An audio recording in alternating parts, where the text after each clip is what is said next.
మెదక్ జిల్లా నార్సింగి పట్టణ కేంద్రం నుంచి మీర్జాపల్లి వెళ్లే రోడ్డులో శిశుమందిర్ స్కూల్ దగ్గర పారిశుద్ధ్యం అస్తవ్యస్తంగా మారింది. మురుగు కాలువల నుంచి నీరు దుర్వాసన వస్తూ దోమలకు, కీటకాలకు నిలయంగా మారాయి. స్థానిక నివాసి చెప్పిన వివరాల ప్రకారం దాదాపు సంవత్సరం క్రితం ఇక్కడ మురుగు కాలువను శుభ్రం చేశారని, అప్పటి నుంచి మళ్లీ ఇప్పటి వరకు మురుగు కాలువలు శుభ్రం చేయలేదని తెలిపారు. పంచాయతీ కార్యాలయంలో అధికారులకు ఎన్నోసార్లు విన్నవించుకున్నా పట్టించుకోవటం లేదని ఆరోపించారు. శిశుమందిర్ పాఠశాల వద్ద చెత్త పేరుకుపోయి దుర్వాసన వెదజల్లుతూ పాఠశాలలో చదువుకోవడానికి వచ్చే విద్యార్థులకు, తల్లిదండ్రులకు ఇబ్బందికరంగా మారింది. చెత్త ఉండడం వల్ల పందులు, కుక్కలు స్వైర విహారం చేస్తున్నాయి. అసలే వానాకాలం, రోగాలు ప్రబలే అవకాశాలు ఎక్కువగా ఉంటాయి.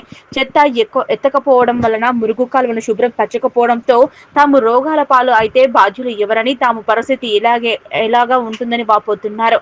ఒక పక్క ప్రభుత్వం ఫ్రైడే డ్రైడే పేరుతో దోమల వ్యాప్తి, రోగాలు నివారించేందుకు ప్రత్యేక చర్యలు తీసుకుంటున్నా ఇక్కడ మాత్రం పట్టించుకునే నాదుడే కనబడటం లేదు. గ్రామ పంచాయతీ కార్మికులు ప్రధాన రోడ్డులో ఉన్న చెత్తను సేకరిస్తున్నా కొన్ని చోట్ల మాత్రం సేకరించడం లేదు. పన్నులు సక్రమంగా చెల్లించినా తమపై చిన్నచూపు ఎందుకని స్థానికులు ప్రశ్నిస్తున్నారు. సంబంధిత అధికారులు వెంటనే చెత్త సేకరణ చేపట్టి మురుగు కాలువలను శుభ్రపరచాలని డిమాండ్ చేస్తున్నారు. ఇక్కడ సార్ ఇది పట్టించుకుంటలేదు సార్, 2 సంవత్సరాల చెక్కి వెళ్ళిపోతుంది. మోరి కాలువ మరి ఇంటి పన్ను కట్టుడు బరాబరే తీసుకుంటే ఏమంటే మా ఈవో దగ్గర పోయి అడిగితే ఏమంటున్నాడు, ఏం చేయాలన్నా మంది వస్తున్నారు, తీస్తాం. ఒకసారి ఫోర్స్ చేస్తే శ్రీనివాస రెడ్డికి తోటి చెప్పిస్తే అప్పుడు ఎంపీ ఆఫీస్ ఆయన వచ్చి ఒకసారి తీస్తారు అంటే మళ్ళీ రాదు. వానకాలం కోతల మీద ఇప్పుడు మళ్ళీ నాట్లేస్తుంది. యాసంగి కోతలే, వానకాలం కోతలే కూడా నాట్లేదు.